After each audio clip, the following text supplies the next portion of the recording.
y compañeros, yo creo que hace un rato estábamos pretendiendo analizar la forma como nos están atacando las calumnias, las difamaciones, y decíamos que ustedes son las personas indicadas de dar una respuesta en las calles, pero creo que hoy esa respuesta es contundente. Creo que las calumnias durante toda la semana no han hecho menos en nosotros, nos han hecho crecer, nos han fortalecido. Es por eso que tenemos esta grupo de compañeros y compañeras. ¡El firme unido jamás será vencido!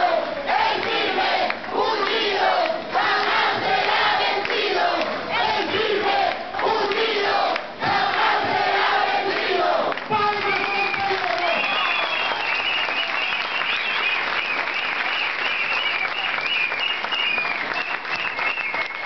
¡Qué hermosas respuestas, compañeros! Yo no me equivoqué cuando decía que ustedes nos dan fuerza, nos dan aliento, nos nutren.